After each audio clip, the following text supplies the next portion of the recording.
welcome to episode 15 of the Civil War Breakfast Club podcast. I am Darren Weeks, joined as usual, my co-host, the lovely goddess of Goderich, Mary Fincher. How are you, Mary? Oh, thank you for that wonderful greeting, Darren. Before we start, since we've been watching the battlefield videos, I have to say, Mary is wearing her black shirt. She's standing in front of a poster in the basement of her room. She is sitting on a brown chair. She is wearing glasses, and she's wearing a white headset. Inside joke. And Darren Weeks is sitting in his chair in his basement with a green screen behind him and a shirt that says Billy Goat on it, which I'm sure we will get to in this episode, an American Battlefields Trust hat, which just hooked us up with some awesome swag on Friday night. Yeah. Before we get started with this stupid thing we do have to represent and appreciate the good folks, the American Battlefield Trust, because they hooked us up with some swag this week, Mary, and something was very unexpected, which was really, really cool. And I know we both appreciate it because they are great people. Yeah, so thank you so much to the ABT.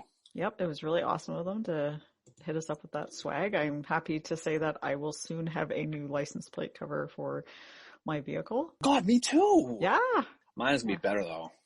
Well, whatever. I'm going to get rid of that thing I have on there now, which is OSU, so bye. Oh, it's okay. Yeah, get rid of those horrible guys. No, American Battlefields Trust, though, they are really, really awesome. They are a great follow on all platforms of social media.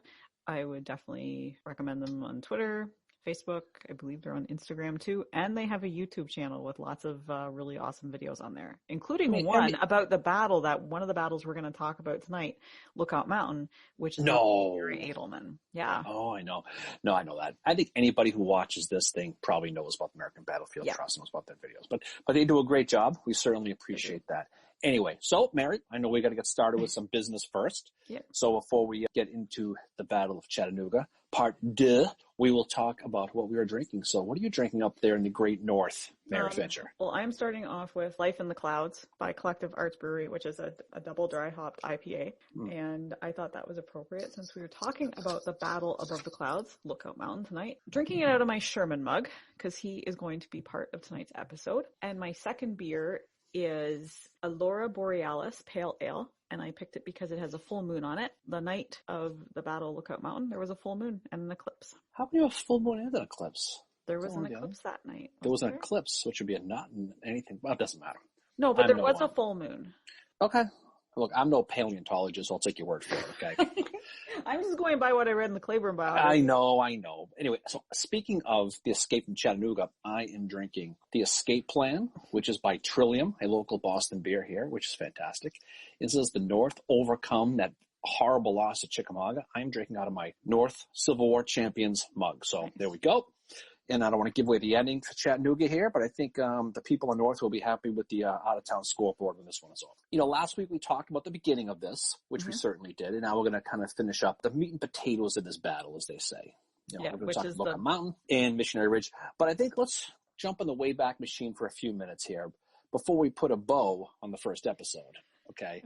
Let's talk about how the last one ended to set up the action-packed story that we're going to get to tonight. Why don't you do the honors on this one since you finished so strong last week? Okay, well, so last week we obviously talked about the battles that lead up to the battles for Chattanooga. The first one being Brown's Ferry, which is where they open up the cracker line to bring food down for the troops because the Union Army at this time is only living on quarter rations. We spoke about the Battle of Wauhatchie, and then that led into Orchard Knob, and we left off by mentioning the telegram, the orders that Hooker had received from General Thomas to do a demonstration on Lookout Mountain because Osterhaus, or Osterhaus, as you learned today, it could also be pronounced, right? I heard Oosterhouse. Oosterhouse. So since we pronounce it all 3 ways, no one can give a shit for it. So save your emails because one of the ways is right. So unless you're German, and then you can tell us how to pronounce it properly. Kind of like Schimmelfenning, right? Which I probably don't say. Schimmelfenning. Yeah, exactly. We've talked before about sometimes in battles is, you got 2 good armies, you got to get lucky. This is a case where we talked before about heading into this. Grant had a plan we'll talk about here in a few minutes. Sometimes, you stumble into the best of luck. So Grant, as you mentioned, he had a plan where Sherman was going to attack the right of Missionary Ridge, the Tunnel Hill Billy Goat we talk about, okay? Billy Goat's not a good thing in this case. It's not. The plan, obviously, is he's going to have Sherman attack the north of Missionary Ridge. Thomas is ultimately going to attack the middle, and he's going to have Hooker do a demonstration on Lookout Mountain. Demonstration we talked about is make a lot of noise. Yeah, Fire all your guns. Bragg, distract Right. Bragg while Sherman is doing his thing down at the north end. Right. Demonstration can be turned into an attack if the right situation is there. Yeah. And so ultimately that's basically what happened. So we'll get into the overall thing, but to talk about the overall plan of what it was. So we talked before about how Grant's attitude was towards certain people, but it's going to come out again tonight. So you Grant people might want to hold on to your pearls for this one. Okay. Hooker's coming off of the issue at Chancellorsville, and now he's back in the Army again. And it seems to me like he's trying to earn his chops again, right? Grant probably looks at him kind of like, oh God, here we go. I can't put this guy in charge of anything legit because of what happened. So he tells him to go to Lookout Mountain and go make a demonstration. He tells him, and I quote, take the point of the mountain only if your demonstration should develop as practicability. So it's saying, okay, just go up there, fire the guns. Nothing's going to happen. You're not going to get yourself in any trouble. So Hooker goes, okay, that sounds good. He turns to John Geary, one of his division guys, and says, hey, I want you to cross Lookout Creek and assault Lookout Mountain, marching down the valley, and I want you to sweep every rebel from it. So he goes full YOLO. Oh, yeah. So he says, fuck it. Originally, with the original plan, where Osterhaus is supposed to meet up with Sherman, and that doesn't happen. So because that doesn't happen, that gives Hooker 10,000 men. And Hooker's like, I got the men. And he goes back to Grant. And then Grant, through Thomas, gives him that order. Yeah. The demonstration to say, like, you can do more than a demonstration, but do not bring on a full-on engagement, basically. It's amazing how often you hear this in this war. Oh, yeah. It's same just phrase. It's just like Gettysburg, right? But, like, so he's got the men to do it. And I think he realizes, well, fuck it. Like, why am I just going to demonstrate and distract Bragg? Well, Sherman's doing his thing, which it turns out, as we're going to discuss, it's a good thing that Hooker did what he did to drive Bragg off. It was important, and it takes a little bit of luck because we talked about the pontoon boats they put around Browns Ferry. These things aren't built to last forever, probably, but what happens is Osterhaus, to your point, is supposed to join Sherman. Yeah. The pontoon boats sink, and he can't get back across the river. So he's like, well, Grant says, well, okay, whatever. He tells Thomas says, well, we're going to take Osterhaus, we're going to put him with Hooker. So now Hooker, to your point, is got a bunch more guys. Mm-hmm. So now Hooker says, I've got your demonstration right here. That's what he says to him. He's going to go full banana on Lookout Mountain. And I think we'll talk more about in detail Lookout Mountain here in a minute. But I have to think, Mary, that this is some sort of legit opportunity for vindication for Hooker. I think he's like, you know what? This is my chance right here to do something legitimate. I think he saw the tactical importance of that mountain. And I think he saw it as an opportunity to get back on the good graces of the Army. Yeah, well, and I'm wondering, too, if he saw what Grant was up to with Sherman, that they're trying to give Sherman the credit, right? That's what the two of them had planned. Sherman was going to do the big assault, and, Thomas is supposed to just be kind of help out if needed, and then there's Hooker down at the far end making a demonstration, and Hooker's probably like, well, this is bullshit. Why wouldn't we all just fucking attack? If you can get Bragg off of there, because they're spread out from the north end of Missionary Ridge at Tunnel Hill all the way to Lookout Mountain. So that's how they were able to, quote unquote, siege the city, even though it was a half-assed siege. Yeah. And the battle line looks like a reverse crescent moon, sort of. That it hugs along the Tennessee River. Yeah. So for those who don't have the ability to look at a map, Lookout Mountain is at the bottom, and it curls up to Missionary Ridge on the top. Why is Lookout Mountain important? Well, it's 1,400 feet tall, so it's a big, gigantic thing. You can overlook the entire battlefield. It's near a vital railroad junction. It also protects the entire Tennessee River to that point. So if you take control of that, you've got control basically of most of the Tennessee River. You're really going to hamstring the Confederates into staying on that side of the battlefield. Yeah. And so Hooker sees this. So he's happy with the opportunity. One guy who doesn't like the opportunity is his counterpart on the Confederate side, Carter Stevenson. Yeah, because Stevenson doesn't have very many men up there because some of his troops have been taken from him by Bragg. So he's left with even less men. And you know why he doesn't like it either, too, is because he's aggressive, right? Yeah. He sees it as a babysitting mission because he knows it's kind of like that scene in Little Round Top and we're at the back door, all the actors take a front at the front, that type of thing. He sees this as a babysitting mission. Now, Carter Stevenson, if you remember, he's the only division commander at Vicksburg who voted to fight their way out. Yeah. With Pemberton. He didn't. The other ones, they basically said, let's just surrender and get the hell out of here. He said, let's fight our way out. Who knows if it's true, if he really meant that. He strikes me as an aggressive guy. So He's got 8,700 men. Yeah, about 8,700 men to Hooker's 10,000. So that's a pretty good army, yeah, right? He's not that outnumbered, but still. And there's also the terrain of Lookout Mountain is the lower third of the slopes. They go up ruggedly to a narrow plateau, which is, I believe that's where Craven's house is, which is going to factor into this battle. And then the rest of the 2/3 are steeper slopes. The one thing that I learned when I was at Lookout Mountain, so I'm overlooking the Tennessee River. That's not where the men come up, because I was looking at thinking, how the fuck did they do this without being able to fly? They come up on another part, obviously. Real quick, finishing with Stevenson. So he sets up a defensive line, to your point, of the Craven's farm. Yep. Basically, it's about 2/3 of the way up. It's 100 square acres of flat. It's a lot of room. And so that's the place where they're going to put their defense. There's a flat plateau. It's got plenty of space for guns. The problem with it is it's exposed to the Union cannon on Moccasin Point. It's exposed to it. It's right there. And you could shoot right down there. So they build breastworks up in that area. They clear out a bunch of trees to open a line of fire for the Confederates on their defense. And if you think of that mountain, think of the really rocky part of Culp's Hill, or think like that, where it's kind of in the middle of nowhere, but there's rocks and boulders everywhere. There's a lot of trees. There's a lot of places to basically hide. The other thing that's going to be a real issue with this battle for both sides is going to be the fog. Foggy day, we'll talk about that. That morning or that day, the fog is going to cover most of the mountain. It's going to protect pretty much everybody, but it's ultimately going to cause a problem for Stevenson because he's not going to be able to see them coming. And that's going to be that. So going back to Hooker, you mentioned the approach. So he's going to basically take 3 divisions. He's going to have John Geary. Yep. Again, talking 12th Corps guy. Getting back to mention Gettysburg. He's got around 2,200 guys. He's going to have Charles Whitaker's brigade of Charles Cruft is about 1,400. And he's going to have the remaining of Peter Osterhaus of the 15th Corps of the Army of the Tennessee. So you're talking about 10,000 guys. You're talking about a pretty big army. Hooker is going to take Whitaker and Geary from Wauhatchie, and what he's going to do is they're going to cross a place called Light's Mill, which is right by the water, and they're going to basically have to ford the creek. They can't build it.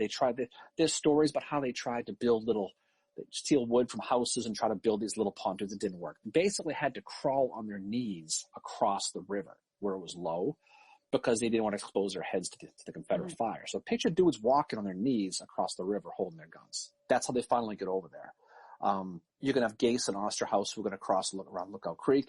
The game plan is we're all going to meet at Craven's house. It's kind of like a football huddle. I'll say, let's meet at the quarterback. Let's go. That's where they're going to go. They know the Confederate guys are there. The other thing that Hooker does really, really well with this is he sets up the artillery perfectly. So he's going to have 9 batteries of artillery north on Lookout Creek. He's going to set up 2 guns right at Moccasin Bend, which is right straight view of the Craven house, and 2 more in Chattanooga Creek. So they're going to have artillery cover throughout this battle as well. So the rebels are going to hear the guns and see the artillery coming in, but they don't see anybody coming. That's going to be a big issue. So 9 o'clock, they start marching, Mary. A.M. on the 24th, which is exactly 157 years ago today. It is, So at this time, they've got the mountain. The lunar eclipse is out at this time, Mary. It is, And there's actually, is it David Ireland? Was he at Gettysburg? Because he was at 137 New York at Culp's Hill. He was the opposite end of Joshua Chamberlain. He was at the other side. Yeah, because he's here at this. Now, the one thing that they do is they advance. Is there had been this rock wall constructed by the Confederates, and the Confederates, when they see the Union Army, they start scrambling for that rock wall. But it's not working in their favor because it had been constructed to resist a direct attack from below, and with the position that the Union troops are in, they're able to just go at them. Yeah. And so you mentioned Ireland. You're also going to have a guy named George Cobham. Again, this is Hooker's guys. This is Geary's division. They're going to be going up against a guy named Edward Walthall. Kind of a fun name to say, Walthall. Just like saying it, Did you know, Mary, he would be a future senator from Mississippi? I did read that when I was. Yeah, pretty cool. So he's going to, so sorry people, he survives the battle. So spoiler alert right there. They're outnumbered 4-1. So they're going to get pushed back pretty quick. They're going to fall all the way back to Craven's house. So the original line's going to be about 200 to 300 yards away from this Craven house. Now, Craven house is a guy named Robert Craven. He owned a big farm set up. There must have been imagine the property values of that place, Mary. Oh, yeah. And I think it's still there. Well, the soldiers after the battle burnt the house down for wood. Oh, right. So the foundation's was original, but they rebuilt the house on the old foundation. But the soldiers that night would have destroyed the house. That's where, Walthall wants to make basically his last stand at Craven's house. But The Union come in and they do manage to get the artillery that they have there. I don't think they have very much artillery. The Confederates don't have very much artillery set up there, but the Union managed to take it when they do. Right. They were able to get the guns, and big benefactor we mentioned before about the fog was the fact they didn't know who was coming, they didn't know where they were coming from. Now, you mentioned like when you were there, you were looking over the edge, you assumed they were going to come straight up. They came around from the west coming east up that slope. This is around lunchtime. So about Island and Cobb at this point are hitting Edward Walthall. A little bit later, you've got Candy, another guy from the 12th Corps. Mm-hmm. His brigade is basically going to clear out the Rebs from Lookout Creek down to the lower area. You're going to have Woods and Groves' brigades. Yep, they're going up the slope. William Groves and Charles Woods. They're basically going up the slope, mm-hmm. and they basically catch the 34th Mississippi sleeping. They basically bag all of them, a full-on surrender. You mentioned before how they were on this platform. It's 100 acres and it's clear. Mm-hmm. The Union guys down at Moccasin Point can't see up there. So they're firing. Finally, the feds get up there and they're like, shit, they won't fucking stop firing. So they finally have to fire off some signal guns saying, hey, look at us, stop. And they finally do that to stop the guns.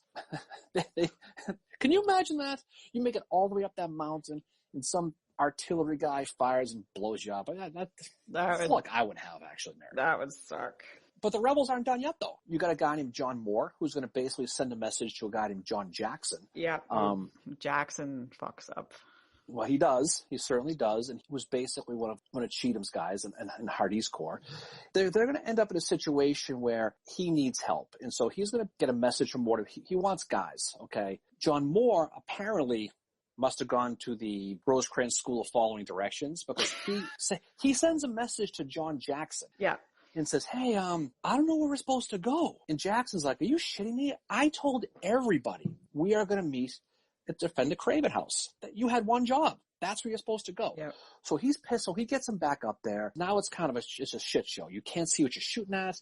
You're getting outnumbered. Stevenson basically orders Edwin Pettus, another general, to come and get Jackson. And this is when you start to see David Ireland kind of take over a little bit too. So he's going to basically attack. He's going to get pretty far to that stone wall you mentioned. He runs into Moore's 1,000 guys, but he eventually is going to run out of gas. And then it's kind of a push and take for a little while. You got Whitaker again. He's going to go right over Ireland. Think of the Trossel Woods at the wheat fields. Mm-hmm.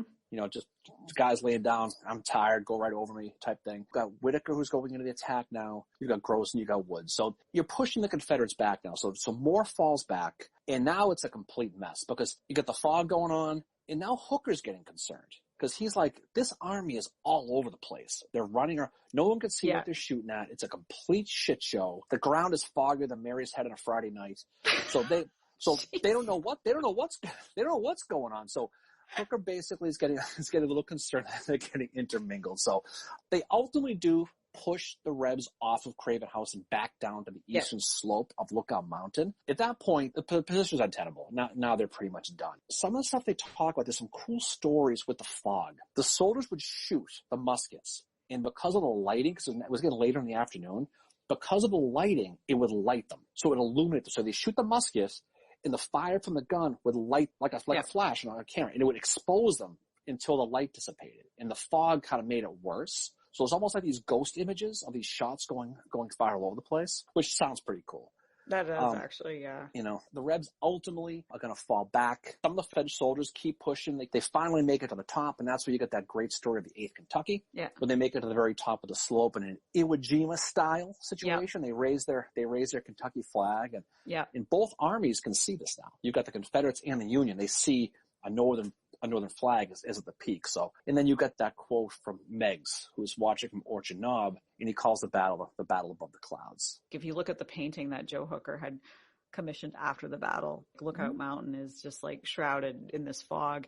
And when I was in Chattanooga 2 years ago, I was going for dinner at this one brewery, and I was in this one parking garage at Lookout Mountain, and it was shrouded in fog, just like it was in that painting. And I just imagined that was what it looked like on that day. So I got a couple good pictures of it. It was so cool to see it like that. Like, it was at the perfect vantage point to take a photo of it. And it was really, really neat to see it. And I was like, that's why they call it the battle above the clouds. You have to show me that picture one of these days. I don't think I've had the pleasure, Mary. I thought I'd send that to you. That would be wrong. It's around 7:00 that like sunset this time of year. Mm-hmm. That Hooker, they're not completely off the mountain yet, but he's pretty confident that he's got it.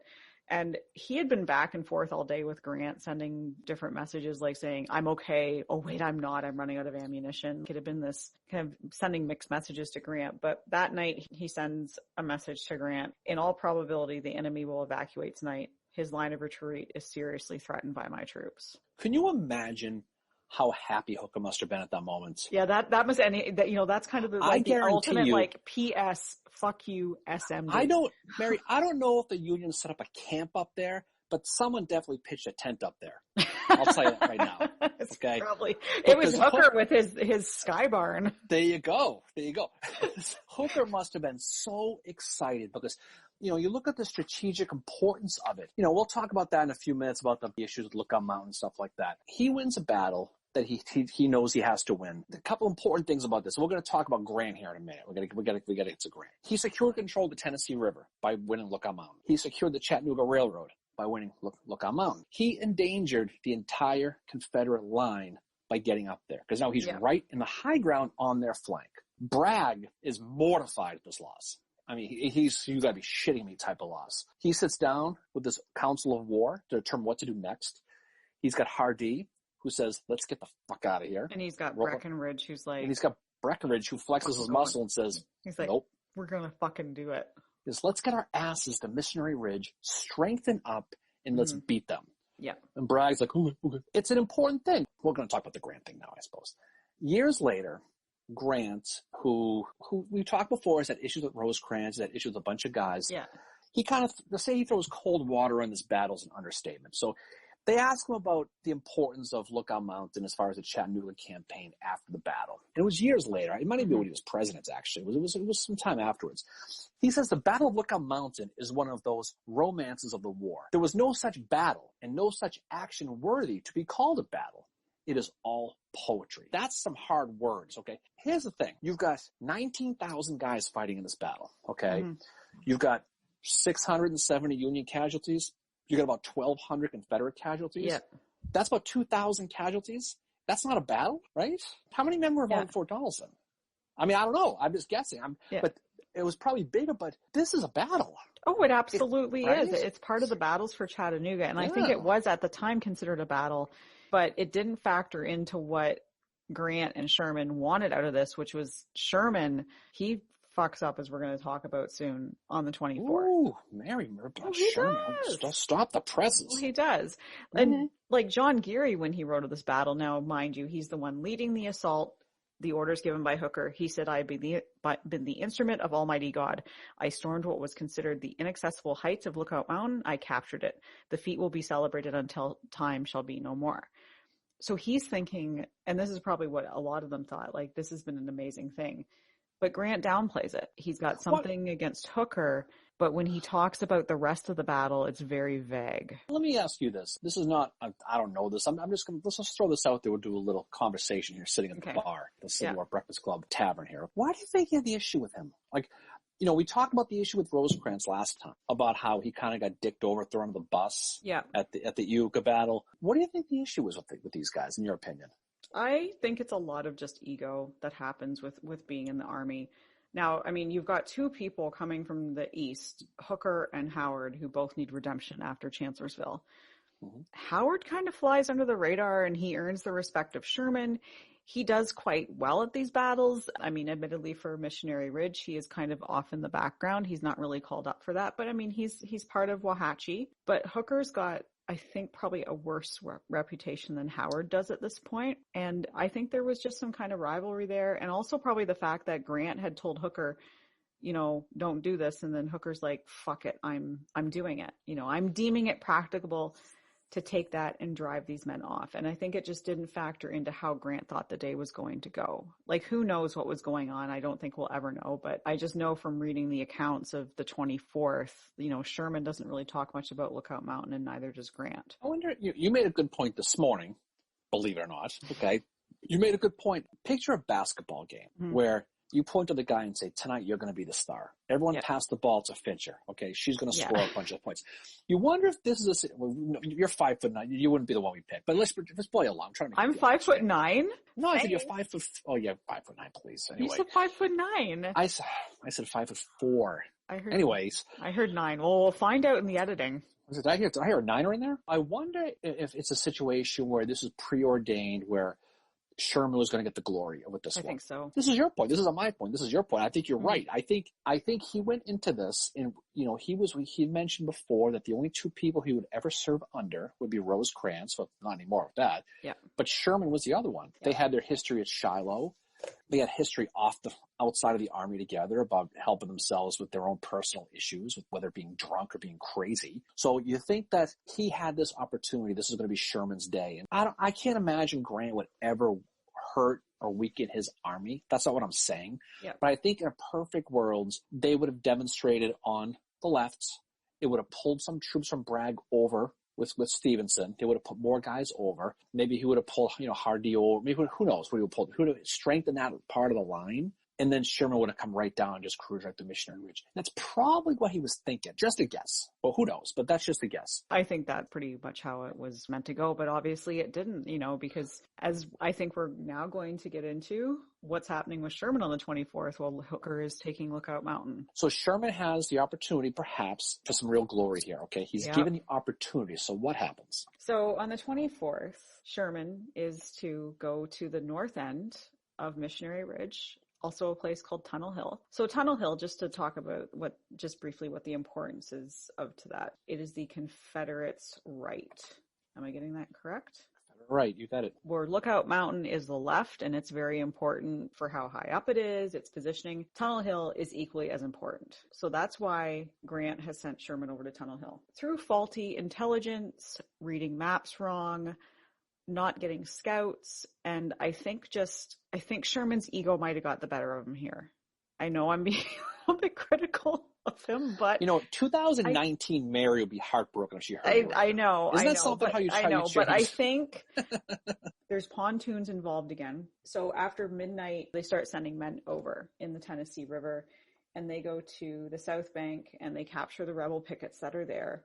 And then eventually everybody gets across. Bragg is basically ignoring what's going on here at this point because he's focused on Lookout Mountain and what's going on there. So what Hooker is supposed to be doing with distracting him is working at this point. So then Sherman gets to what he thinks is the north end of Missionary Ridge, and he begins entrenching, even though the orders are to attack and capture the north end. So he's slowing down even now. And Grant knew this, but he doesn't seem to be fazed by it. But around 11:20 in the morning on the 24th, he's getting a little bit impatient. He sends Sherman a telegram that's basically, dude, what the fuck are you, what are you up to? Does there seem to be a force there to receive you? Send me word what can be done to aid you, because he's heard nothing at this point. I don't think anybody really knows what Sherman was doing at this point. Should have sent him a candygram. Pick me up bouquet. Yeah, good one. So then around 1 on the afternoon of the 24th, Sherman starts ordering in advance. So they start advancing. And this is when Bragg and Hardee finally realize what's happening. So then 2 couriers get sent to Claiborne, who's like, probably at this point, he's watching what's happening over on what is called Billy Goat Hill, where Sherman is. Claiborne goes to see Hardee, and he's told that he's got to start really watching them. And Bragg tells him he's got to protect the railway, because there's a railway near Tunnel Hill that the Confederates absolutely have to protect. At the Nashville and Chattanooga Railroad right there. Yeah. So around 3 o'clock, Sherman's leading elements scale the uppermost points of what they think is Missionary Ridge, and General Joseph Lightburn gets up there. This is what he wrote. Upon arriving at the summit, I perceived it not to be the hill specified in the order. So we have the ultimate, and it doesn't involve Howard. He's just another guy who didn't ask for directions, Mary.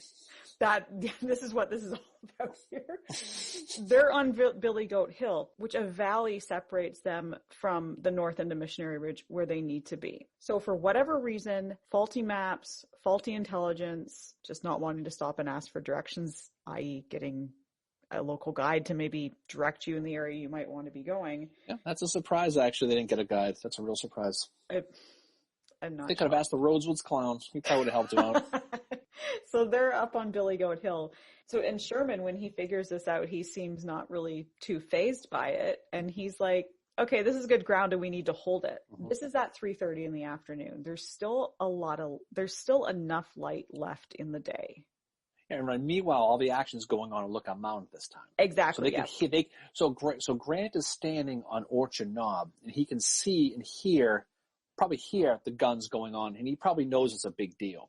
Yeah. So you wonder what's going through his head as Sherman is kind of deciding what he's going to be doing here, right? Yeah, exactly. And the other thing too, so at this time, like the Confederates have realized what Sherman's up to and they don't know what he's going to do. They know it's Sherman, so they're probably thinking, fuck, and so this is Claiborne at the north end of Missionary Ridge. So he gets the Texans led by, what is Smith's first name? It's Smith's Texans. It was James Smith. Yeah, James Smith. So James yeah. Smith, thank you.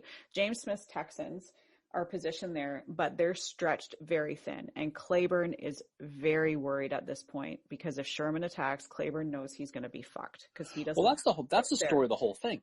This is it, right? Go ahead. Bragg knows because don't forget, Bragg sends Longstreet to Knoxville, right? Yep. He wishes he had all those guys back again because now his line is very, very thin. Now, he's going to get a bunch of guys back from Carter Stevenson who's going to get pushed to the east to Missionary Ridge, but he's still thin.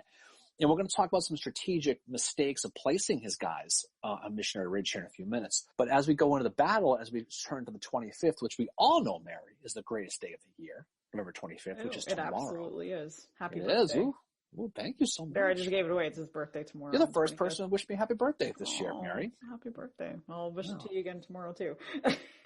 Sherman's men, they fire on the Texans and it doesn't do anything because they're so far away at this point. Can't kill a Texan, Mary. No. Can't do it. Can't do it. Because Sherman doesn't attack like Claiborne thinks he's going to, like I said, Claiborne's men spread out very, very thinly and Sherman just stalls. And Claiborne's waiting for an attack. And this is what allows him to fortify his lines. But the thing is that if Sherman had attacked, it could have all been over. And that's what both Powell in his book about Missionary Ridge, as well as Simmons in his biography about Patrick Claiborne, they both say that the lines are stretched out so thin that if the Union had went forward at that time, they could have taken Tunnel Hill. Yeah. I mean, we see how many battles can we see that with, though? Yeah. But this is one that flips into the 25th. We'll talk more about the details of it, though. My own personal opinion is, for whatever reason, Sherman thought Bragg was going to attack, and he was thinking defense. Had to have been, because when we look at how this battle proceeds, he ultimately only attacks Claiborne with 30% of his army. 30%. Now, for Mary math, that's 3 of 10. Mary, okay? That means for every 10 people, only 3 went. So he basically tries to beat Claiborne, who I think we both agree is probably the best Confederate soldier on this battlefield. He's the Confederate MVP of this battle. Right? And he is. In one arm behind his back, he tries to do it. So Grant's plan again, the grand plan is he's going to basically concentrate Sherman and Thomas versus Bragg's right flank on Missionary Ridge. He still sees a demonstration for Hooker on the left-hand side. Yep.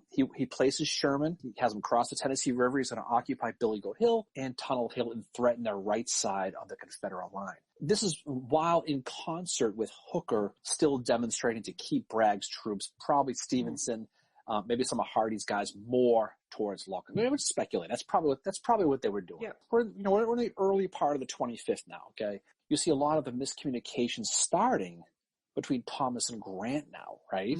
So 25th in the morning, it comes out. Hooker is he's demonstrating that's what he was supposed to do.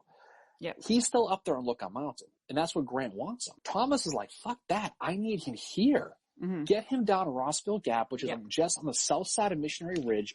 I want him to attack the south part of Missionary Ridge, according to George Thomas. That's what he wants to do. The plan at that point is Sherman's going to begin his attack, you mentioned, with Thomas and Howard, your boy O.O., okay, right at daybreak, right? First thing in the morning, right? What happens? Daybreak comes and nothing go on.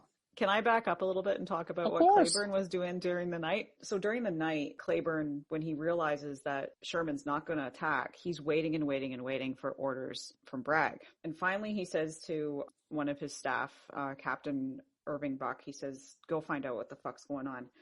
Buck is gone for hours, and it's after midnight when he finally gets back because he was waiting for them to get done this whatever council of war they were having. So Hardee comes out and tells Buck, tell Claiborne we are to fight, that his division will undoubtedly be heavily attacked and that he must do his very best. So basically it's like, just tell him to do his best. So by light of this full moon, so this is before the eclipse happens, Claiborne supervises the placement of all his artillery. This is after midnight. So then his line is going to be kind of like a hairpin echelon. Am I getting that right? You can call it a salient. salient, not It's okay to call echelon, it it's salient, salient. Salient's a bad word. I know. Dan Sickles, I know. But I'm going by how Simmons I know. describes it. It is what it is. They're trying to be nice, but it was a salient. Yeah. And so then as Hardy and Claiborne are out riding, that's when the eclipse happens. But Claiborne is up, like, basically fortifying his lines. But he knows that his troops probably don't have a chance, but at least he can make things tough for Sherman.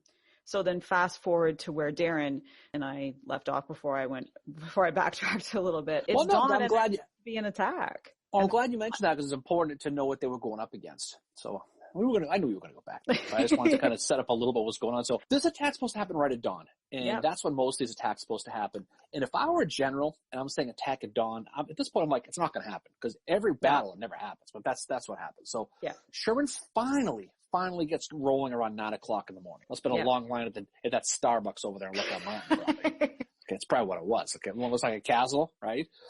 And even then, it's just skirmishing. It's just exactly. So he's getting his pumpkin latte at the Starbucks up there. At this point, Grant's pissed, right? He's got to be pissed.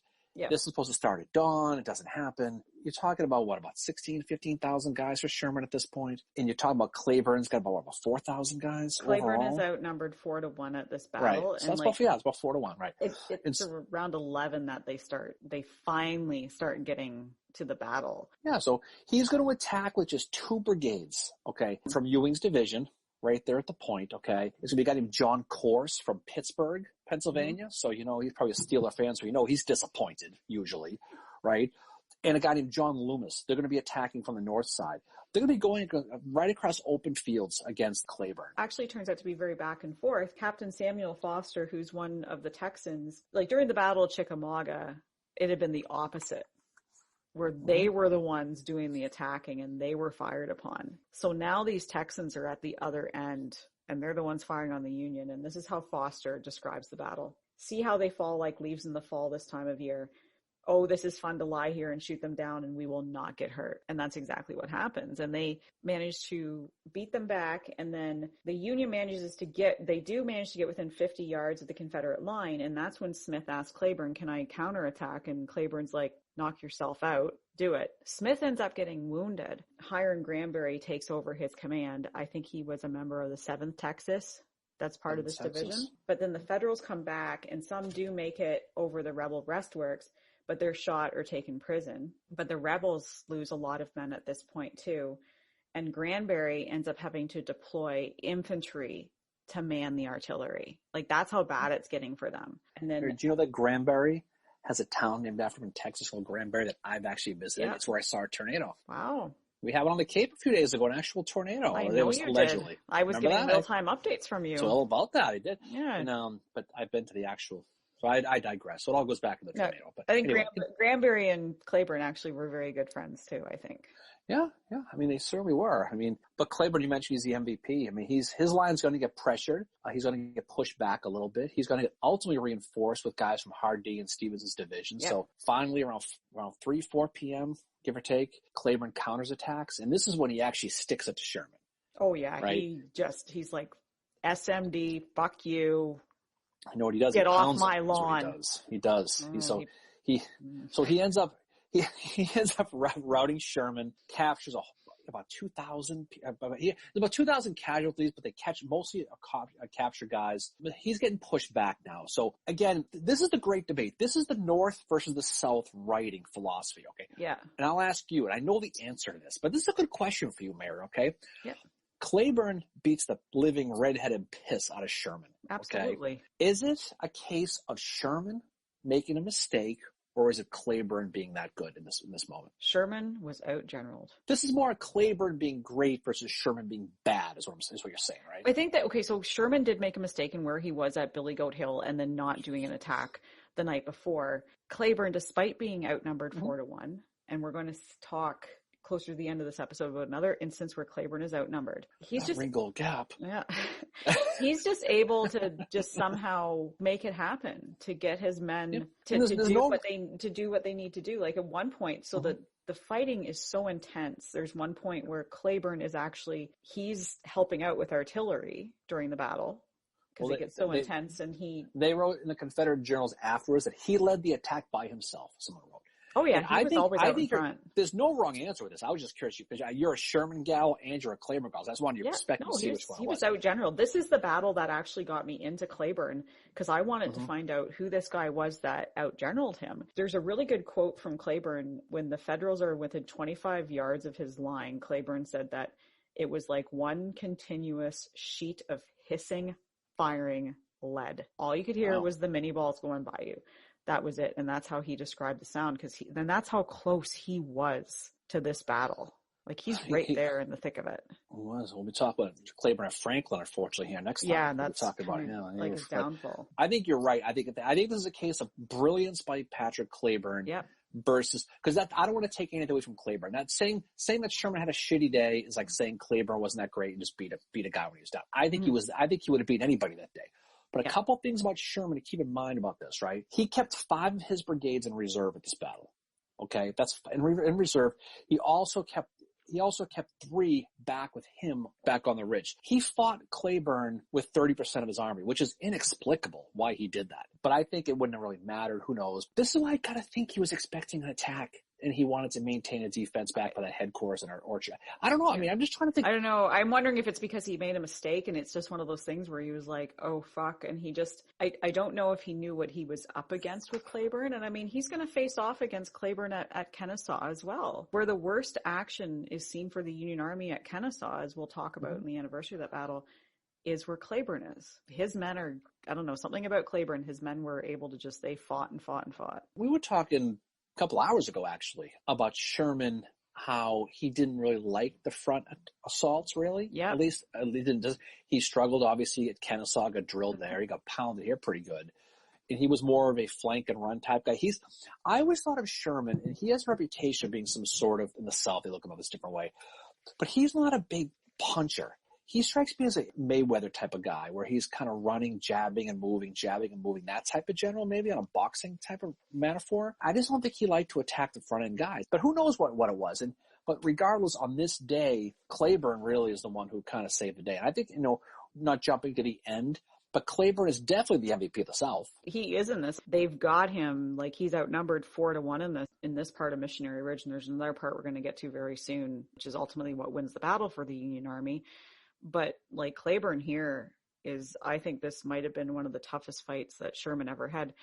Sherman talking about this in his memoirs, when you know the background to it, the way he talks about it, he says it was like glorious and everything else. It's like, dude, you got out-generaled. I mean, sometimes you get beat, right?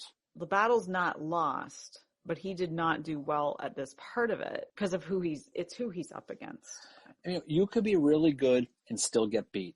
I mean, look at the 2020 Patriots, friggin' Cam Newton. But that's the whole thing, is that sometimes you have a bad day, but sometimes, sometimes the other guy wins. And this is a case I think Claiborne does get him. So you kind of dropped a serious segue into George Thomas in the middle of the line just a second ago. So I suppose we should probably get to that. Yeah. And to your point, which you very astutely said, Mary, this is where the battle is won. And this is really where I think a better Confederate game plan holds them a little bit. This is where Bragg fucks up. Capital B Bragg here. And so, but go ahead. I was going to say, and this is also shows that much like Chickamauga, that this part of the battle anyway is very much a soldier's battle. Yeah. Grant and Thomas are not really issuing, I mean, they've issued orders, but the soldiers have a fuck this moment. Well, I think it's partly fuck this. It's partly like, I don't know what we're supposed to freaking do, but nobody it sounds knew. Good. Right. See, this part of the battle, there's something going on with Grant and Thomas. There clearly is. They're pissed off. Grant's pissy at Sherman. Thomas is something going with Grant. Grant's apparently mad at everybody. George Thomas is going to basically be the center of the line. So think of the Missionary Ridge. So this is, they're right in the middle now. And he's going to have his division. He's going to have Absalom Baird. He's going to have Wood. He's going to have Sheridan. He's going to have Johnson. He's going to have all his strong guys right down that line. Going right down there. Going up against guys like Walker and Cheatham's guys, Anderson, Bates, Stewart. He's going up against those Confederates. So you got pretty good armies in the field. But here's where Bragg makes a mistake. He puts his breastworks and his cannon on the top, the peak of Missionary Ridge, the peak. He doesn't put on what's called the military slope, which is just down the front side. He puts them on top where the soldiers are silhouetted. Yeah. They're easier targets. But then he puts the rifle pits on the bottom, and he creates that gap. And you talk about any Civil War battle, there's a reason why you put skirmishers out, because you want to cut that gap. Yep. You want to limit the gap. And so he leaves an entire gap out there. Grant's going to want to send Thomas. He's going to want to send Wood and Sheridan right off the bat. He's going to want to send them right against Bate and Anderson, right against the middle of that Confederate line. Thomas hates the plan, hates it, because he wants to wait, as I mentioned before. He's waiting for Hooker. He's waiting for Hooker. Like many people I know, they're waiting for Hooker. You know, he's going to. Who is Darren Weeks on a Friday night? Anyway, okay, whatever. Hey, Fake I was news. going to say, Fake I was going news. to say a companion, like that TV show. Yeah, right? companion, like Firefly. Yeah. Fake news. It's fake. Can you imagine me? No way, for God's sakes. I know. Anyway, so Thomas hates the plan. His nooks and crannies are not happy. Okay, to say the least. He is not happy. So he wants Hooker to wait until he hits that left flank. So he tells Hooker, and this is where he kind of goes away from the Grant plan. Grant wants him demonstrating staying up there. He tells Hooker to advance to a place called Rossville, which is the south end of Missionary Ridge. And he wants him to go there and begin causing problems, because he wants to pull soldiers, guys like Breckinridge's guys. He wants to keep them south. So you got conflicting orders. They will poor Hooker in this moment. What the heck? I just have this great victory. Now I got dueling generals I got to deal with. Yeah, that's what are they up there? Like, maybe someone should hand the two of them a ruler. I think Hooker wins. He's a Boston guy, Mary. I think he wins. Anyway, so while this is all going on, by the way, the Rebs can see the entire Union movement from the ridge, because they're up high. They can see everything. They can see all these guys moving. So fast forward to about 3 p.m. now. Grant orders Thomas to have Gordon Granger, one of his major generals, to take those rifle pits we mentioned. Mm-hmm. Go get the pits. Go get them. Gordon Granger, you know what he does? He ignores them. He says, "Fuck this." He pulls out his "fuck this" card and says, "I'm not going to do it." Right? So Grant's like, "You fuck." So Grant gets pissed. Grant actually physically goes over to him and yells at him, or as you say, pulls a strip off him. Whatever that phrase you always say. Tear a strip. Tear a strip off him. Okay, tears a strip off him. So he reluctantly, at this point, Gordon Granger's going to say, "You know what? Fine. He's the boss." He's going to send Thomas Wood. He's going to send Sheridan. He's going to send Absalom Baird. He's going to send Richard Johnson to attack. So this is 4 divisions. You're talking about 25,000 guys. Yep. You're getting a lot of people in there going up against 20 Rebs who are entrenched in breastworks and in rifle pits, the center of the line. These are Cheatham's guys. These are Hindman's own guys, Breckinridge and Stewart. So these are good dudes here. This is not the amateur hour, as they say. And so they do. Fast forward 3:30, 4 o'clock, right around there. Now it gets confusing. They don't know what to do. They don't know, okay, they're going to get to the rifle pits. But when they get there, they realize because of that gap, they're right in the target of the cannon. Yeah, and they don't know there's 9,000 of them holding these rifle pits. And they're like, well, fuck this. If we stay here, we're going to get blasted all to hell. So then they just are like, fine, let's do it. They start. Do you know how many cannon they had up there, Mary? How many? They had 100 cannon. 100. The Rebs had 100 cannon on the peak, the crest of Missionary Ridge. You're sitting there, okay, you're a soldier in that rifle pit. You take that rifle pit and you look up and you see these cannons firing on you. Yeah, no thanks. But where it gets confusing is all the generals we mentioned, they didn't know what they were supposed to do. Like, they didn't know. Grant allegedly, or I guess he wanted them to stay there, to stay in those rifle pits. Yeah, he did. There's that great story about how when the Union guys finally got the rifle pits, they're chanting, "Chickamauga! Yeah, Chickamauga. You know, which is my untapped line. Yeah, I know that. Yeah, I do. Yeah, that's why. Untapped, you drink? On occasion. So Grant is sitting at his headquarters in Orchard Knob. Okay. Yeah. And he can see what's going on. And what does he see? He sees soldiers starting to climb the friggin' ridge. And he's like, now what? He's getting mad again. Like, I didn't order them to do that. So then he asked Thomas, then Granger, who'd given those orders. And each guy is like, I don't fucking know what's going on. And then Granger replied, when those fellows get started, all hell. Oh, hell can't stop. Can't stop them. So And then Grant's sitting there like the dude who goes to the drive-thru and they fucked you and gave you pickles and onions. You asked for a plane. He's sitting there mad because this isn't what I asked for. This is not what I asked for. And, and so he basically he reluctantly gives permission to Wood to go ahead and try to take the ridge. But other generals, he's giving other orders not to take the ridge. So they don't know what the hell to friggin' do. yeah, they just took matters in, like, when you're, I mean, the way I'd liken it to, so you've taken these rifle pits. There's 100 cannon above you. What? Not that I just put my drink on too far and splashed me in the face. Anyway. Okay, anybody watching the video will have witnessed weeks. You missed your opportunity to say the line. That's what she said. you never miss it. Anyways, I encourage you to watch the video this week, especially to see Weeks get splashed in the eye, apparently. You're going to see me dance on the live last Saturday. I danced in the podcast last week, too. You sang a little bit, too. A little bit, yeah. Anyway, so back to our episode. I mean, if I'm one of those Union soldiers and I've just taken the rifle pits and I'm looking up and seeing a bunch of cannon, I'm going to be like, why are we just staying here? Why don't we just keep going? And by doing that, this is why the battle is won, because the soldiers basically take it into their own hands. And that's why I think this entire, everything from Chickamauga to these battles is a soldier's battle for whatever reason, be it the terrain, be it, I mean, the one thing that seems to be the theme in these battles is the clusterfuck that is communication.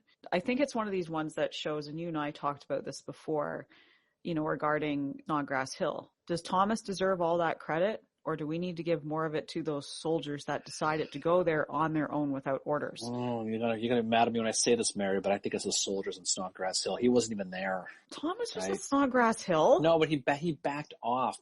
Thomas had moved back away towards Chickamauga, right? More towards Chattanooga when it ended, right? So when they finally sealed the deal, he wasn't even there. I got to give it to the soldiers. I'm giving it to the soldiers here too, which is I think really good.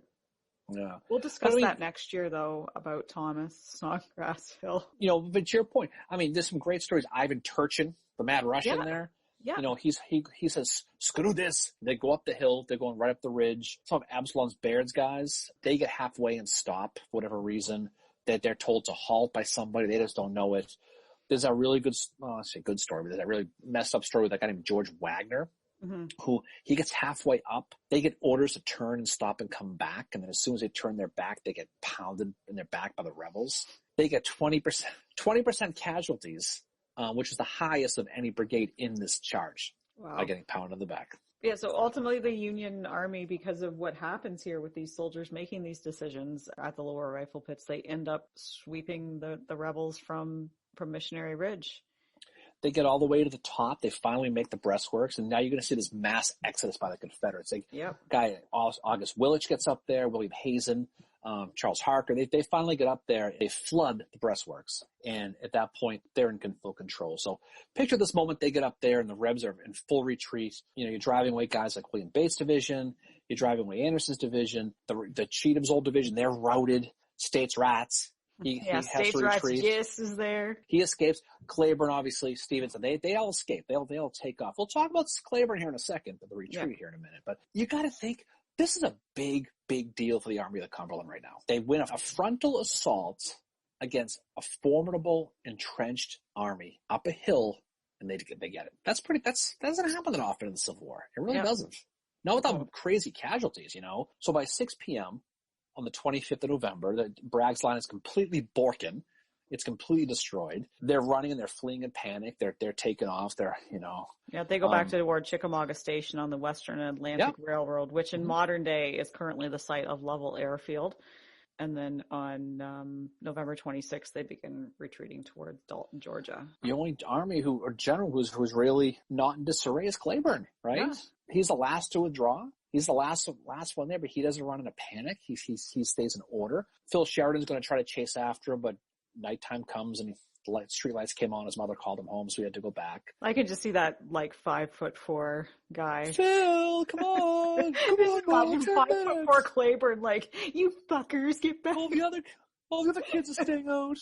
So Sheridan's going to pursue, and eventually that's pretty much going to be how that's going to end on Missionary Ridge. I feel like we still going to give a little credit to Hooker here, though, and explain what he did, what's going on with Absolutely. him. Yeah, absolutely. So, while this is going on, so he's going to go to Rossville Gap, and he gets there eventually, but he's delayed because he's walking down the mountain. The Confederates have burned all the bridges, and so he gets there, and this thing ain't no bridge. He can't cross, so he's got to build a bridge. It takes a few hours to do. He can't take his guns or his wagons across the bridge because the bridge is not going to hold him, so he has to leave them behind. Finally gets there around 3:30, but he gets there right at that moment, though, when Thomas's guys are really starting to get hot with them. So he's trying to pull soldiers down. You're talking about guys like Holtzclaw, who are going to stay south because they have to deal with Gary and Cruft and Osterhaus, who are coming up against them on the north. So Hooker is successfully pulling, and this is where Thomas is really good, though, because he was wise enough to know that he was going to be able to pull soldiers south. And would it have mattered? Probably not, because they were all running, but it was just enough to see another army coming. So, Osterhaus, he comes east of Missionary Ridge. Cruft is going to come over the ridge center, and then Geary's going to come over the western face. They catch 700 of Holtzclaw's guys. Just catch them. Yep. So at the end of the day, I think, you want to talk about MVPs? I think I have to give him the MVP for the North, Mary. I have to. I think Hooker definitely gets the MVP for the North as well. Like, honorable mentions go to Thomas J. Wood, who's at Missionary Ridge. Yeah, I think you got to give to Sheridan too a little bit too. Yep, Sheridan, Thomas J. Wood, and Wood is really kind of redeems himself. I mean, it wasn't really. I don't really blame him for the whole breakthrough thing at Chickamauga because things were such a clusterfuck that day. Mm-hmm. But on the Confederate side of things, the one name that is, he's the one that gave them a hell of a time was Claiborne. Yeah. No, Claiborne is the one who, we talked about many of these podcasts about his Emancipation Proclamation thing he did. Perhaps it's the Irish thing. Mm-hmm. But for whatever reason, he is that ace pitcher in the bullpen they just don't put in. They just don't give him the opportunity. And when he does, he seems to succeed. He's a guy, I think he's very underrated. He's the most underrated Confederate general by far. We've talked about guys like Albert City Johnson and guys like that. But Claiborne lived up until Franklin, right? Yeah. And he had success every step along the way. So he did. And he was a soldier and he followed orders. And it's quite evident at this battle that he is with his men. Like, if you're able to hear what the battle sounds like in that much detail, you're out there with your men. I mean, he's out there with the artillery, like ordering them what to do right there. And that was, like they say, that was his downfall. He's a lot like John Reynolds in that way. Like, he is a man who puts himself out with his men. And we saw that with Lytle at Chickamauga as well. He's out there with his men and it gets him killed. It gets Reynolds killed and it's going to get Claiborne killed too. Had Claiborne fought for the North, which he very well could have because he lived in Cincinnati for a while, who knows? He could have done it. I mean, at the end of the day, Bragg is going to be heading to, towards Chickamauga, ultimately to Dalton, Georgia. Yeah. Well, I know we'll talk about Ringgold here in a minute, but I think before we get to that, we're going to look at the big picture of Chattanooga, with just the overall deal. The number of total casualties. I know you like to talk casualty numbers because you get some morbid fascination with those. I don't have morbid fascination with those. I don't even have them in front of me right now. I think Missionary Ridge, you're talking about 6,000 U.S. and about 7,000 Confederates. And for this part of the battle, it's about even, but it's a full mass retreat. It's a huge win for the Union. There's that really great story afterwards with General Thomas where they're burying the rebel dead after this battle. Mm-hmm. Some clergy guy says, do we bury them? Do you want to bury these guys by their states? And he goes, mix them up. I'm tired of states' rights. Yep. Which is a pretty cool line. States' rights just is probably like, what did I do? But it's pretty cool. But I think because of this battle, now the Union controls the entire state of Tennessee. Yeah. They got it, right? It's going to set up Sherman's eventual launching pad to march to the sea. Yep. Right, for the most part. It's going to be Grant's last win in the West because he's going to go east on after this. So there's a lot of significant issues specifically about that battle. I think Chattanooga is huge for a million different reasons. I think there's so many things about this battle. It's the only time the South ever sieged a Union army. Yep. Right? In the battle. It's the only time they ever did it. It was the only time the Union army was really starved out, right? And they really came close to surrendering, if not for that cracker line that we talked about last week. Yep. So you want to play the what if game? It was the largest charge during the war. Mm-hmm. you 20-some thousand, 25,000 guys. And the other one is Pickett's charge at Gettysburg is only 15,000 guys. So that's pretty significant as well. And so the other thing that comes to mind with Chattanooga is, and they talk about this later on, like with there was a reunion, I think in 1930, I think there was, I was reading about, where they still didn't know who the hell was giving the order to go up the ridge. They still don't know. No, I think it was just something that they were like, we just have to do this, which again goes back to to me, it's a soldier's battle. The other thing too that is significant about Chattanooga is now the Union, as you said, they have Tennessee now. But because they have Tennessee and because they're right on the Georgia border, they can start making their way to Atlanta. Like without this, like Sherman would not be able to advance to Atlanta. This is a huge thing for them now that they finally have this. And even though the 1864 election is still a year away, this still is going to factor into it because of the whole Atlanta thing. So again, it's like these stepping stones that have to happen for other things to happen. And that's why all these things are important to discuss when we're talking about the Civil War and to look at them in more detail. Like we looked at in detail last week at Browns Ferry, Waxahachie, Orchard Knob, to see how this leads the way for this battle to happen. Lookout Mountain can't happen without Osterhaus. And Lookout Mountain, you want to talk about what ifs, and we could talk about Grant versus Hooker all you want. We've already kind of done that. Yeah. But I mean, what if the Confederate lines held?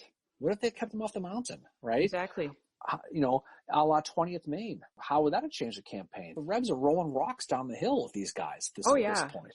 And that actually happened at Missionary Ridge as well. There was one point where Claiborne's men were rolling these large just launching these boulders down at them. Like they were doing everything that they possibly could. What if Sherman had attacked Claiborne the day, like on the 24th, when the Texans were spread out so thinly and Claiborne didn't have his lines placed how they were? I mean, I would say like what happened to Sherman was a defeat for that part of the battle. Mm-hmm. But because of what happens over at the other part of Missionary Ridge, it's a victory. Yeah, very, very much so. I mean, absolutely. No, there's no question about that. The other thing that we talked about before is Grant's opinion of Hooker and the impact of Lookout Mountain. And that's the one thing that's kind of tough to swallow, I think, because there was a quote by a guy named Levi Ross. He was the 84th Illinois. Yeah. And he was there. And he said, after listening all day to the roar of the cannon and the rattle of musketry, it is a wonder that every man who was there was not sent to eternity that day. Right? So the soldiers who were there realized what a life and death battle that was. Mm-hmm. And for the commanding general to come back and just kind of blow it off. Oh, that is just, and I would encourage everybody to read, again, I mean, I talk the hell out of this book, Smoke at Dawn by Jeff Shara, because there's one of the soldiers in that book, his name's Dutchy. He fights at Lookout Mountain and it's horrific. Like what he passed him on the left-hand side of that battle, wasn't it? Yeah. Jeez, I knew that was going to come from that one. But no, it's an account of what, it was not a big battle, but it's still a battle. It's not a demonstration. It's not a skirmish. It's a battle. And that's like Jeff Shara makes that quite clear in his book, The Smoke at Dawn. And I do believe it is a battle. But the final battle that wraps up this Chattanooga campaign, it doesn't always fall under the umbrella of the Chattanooga campaign. I think it does because it is ultimately when the rebels have gone, is the Battle of Ringgold Gap, which is, again, it's a smaller battle like Lookout Mountain. It happens on November the 27th. It is just Hooker versus Claiborne. There are 20,200 troops engaged here. So you think, oh, that's a pretty big battle. It must be evenly matched. It's not. 16,000 are Union, 4,200 are Confederate. So Claiborne has been basically told by Bragg, dude, you are protecting us as we retreat. Work your magic, do your shit. Whatever you do, whatever you've done to protect us before. This is not the first time that Claiborne's been put in this position. And he's been put in this position because he's good at it. He's good at protecting the rear. No, absolutely. And so he manages to do that. He does it through basically similar tactics to what Buford will use at Gettysburg. So he makes it look like he has more men than what he has. Right. At the end of the battle, as most of his men are leaving, he's left out a skirmish line, but he's made it look like there's more there. Before they leave, he tells his men, light a bunch of fires. They light these fires to make the Union Army think that they're camping there. But Cleburne manages to hold the ground. And Hooker's forces are committed piecemeal to this battle, but still, like, I mean, you're still outnumbering them however much. But like, just Cleburne basically just leaves skirmishers in his front. He pulls back. He burns the railway bridge once the Confederate train is across it. He takes many Hooker takes 432 casualties. Cleburne takes 480, and Hooker falls back to Chattanooga. And because of this tough defense that Cleburne has at Ringgold Gap, the Confederate Army survives to fight another 9 months in Georgia. Well, so you think about it, what an opportunity the Union missed. I mean, how long was the war extended because Cleburne threw that speed bump on him right there? Oh, For the what-if game? I mean, they could have got bagged right there. And that's not Lee, and we know but it's a big army, though. What happens if Grant gets them? And they take out that entire army of the Tennessee. They're all taken off the chessboard. Yep. So you can arguably say that Cleburne's actions at Ringgold Gap extended the war for probably at least a year. Oh, and they could have. And get this, so 16,000 Union, 4,200 Confederate. They fight for 5 hours. And Hooker's sending his men in piecemeal. So you think about how many hours Cleburne's men had to stay fighting, firing their guns versus Hooker's. Like it's a terrible thing. It's crazy to think about that, how tough those men were in doing that. And yeah, you're right. You do raise a good point. If Cleburne's men had broken and the Union had got through, that's game, set, match. They could have been done. They could have been done. Army of Tennessee, I mean, the done deal. And if they had got to that train before it got across that bridge, you know. And who ultimately it comes down to who? It comes down to Cleburne and it comes down to Hooker, the ones who pretty much made names themselves at the Battle of Chattanooga. Yep. And Hooker is, admittedly, he is outgeneraled here again. Mm-hmm. You know, he's outgeneraled by Cleburne. But the unfortunate thing about Ringgold Gap is this is what overshadows Lookout Mountain as well as what Hooker does at Rossville Gap. Mm-hmm. And that's unfortunate. It's kind of like, you know, the ghost of Chancellorsville hanging over Howard as well as Hooker. You know, you have to, I think, look more to Hooker's achievements at this. And then if you look at what Cleburne did 2 days prior at Missionary Ridge, and then here, he's a talented general. Mary, you just need Ted Turner to make a movie about Hooker, Rossville Gap. Then you got it. Then he's the most famous guy in the world. So that's all you got to do. But I think the moral of the story is when you look at the big picture. This is a good 2-week thing we did here. A good 2-week episode. It could have been a threesome. It could have been a threesome, but someone always gets mad when you do that. So it's all Axl Rose quote. But I mean, if you do the big picture, you look down, right? You got the Union, who was literally on the cusp of being pushed off the cliff, right? Yeah. If they don't break up that supply line, the cracker line. So you talk about Browns Ferry, you talk about everything that happened, and you talk about Hooker taking Lookout Mountain, you talk about Sherman getting beaten by Cleburne, Thomas, his guys doing what he did. At the end of the day, the Union's going to win. And it's going to be a pretty significant win coming off of the Chickamauga loss. And they needed to have that. It's just one of those things you had to have. You think about the what ifs. We talk about extending the war. What if they didn't open the cracker line? How long was that army going to last in Chattanooga when they were down to 6 days rations? Right? Who knows? So exactly. Again, there's so many games you can play, and I know that people don't like to play the what if game. I think people who listen to our podcast, though, as was evidenced by the awesome roundtable we had last week, like they like to play the what if game because we usually have a bit of a discussion about that in our. What if I had another drink? Go ahead.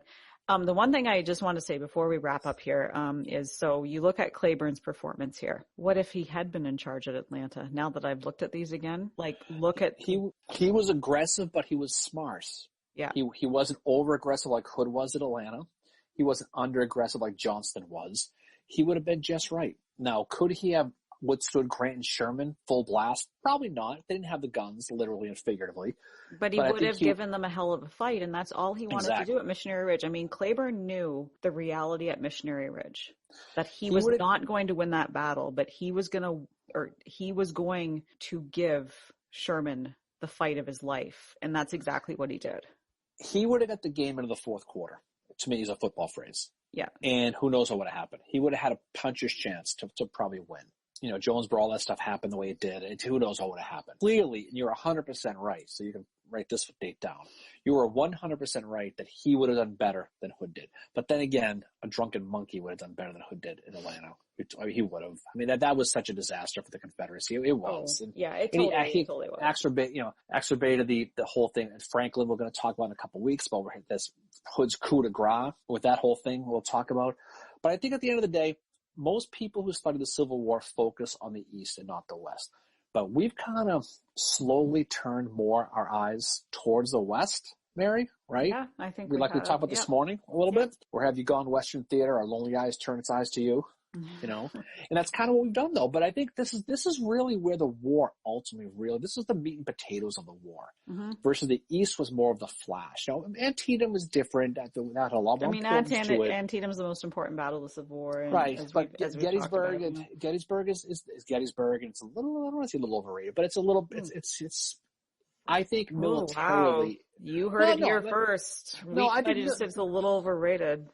No, I meant militarily. Yeah. Psychologically and politically, it was absolutely not. I absolutely agree. Okay. But militarily, there was ground to hold. As soon as the battle ended, both armies left. There was nothing. So it wasn't Antietam, but it wasn't Chattanooga. They weren't fighting to control a river or a state or anything militarily. I think at the end of the day, that Chattanooga, after Antietam, is the most important battle of the Civil War. Yeah, I would agree with you that it definitely was. I mean, and I say Chattanooga sets the stage. I was going to say I'm putting Chickamauga in with it. I'm going to pair them together. Okay, so we go chit chat, right? Yeah, it's chit chat. Chit chat. I think Chattanooga. I think for all the variables we talked about at the end of the day, that one is going to prove to be the biggest battle in the West. Yeah. And I think after Antietam. And you could throw in Vicksburg, and I don't want to hear your Vicksburg stuff because you can email Mary. I don't want to hear it, okay? But Vicksburg is important too. But I think this one, the Union came close. It came close to getting beat. It really, really did. Can you imagine if Braxton Bragg beat Grant? Oh, God, that's humiliating. I don't know. Right? Yeah, no. That's like the Indians winning. Fucker. No, but I should this thing off. But all seriousness, I won't winding down. But I think the reality is you can't underestimate. And I would invite anybody to read as much as you can about Chattanooga because I think if you honestly do, hopefully you'll learn something from this and had some fun with this because we had a great time doing this one.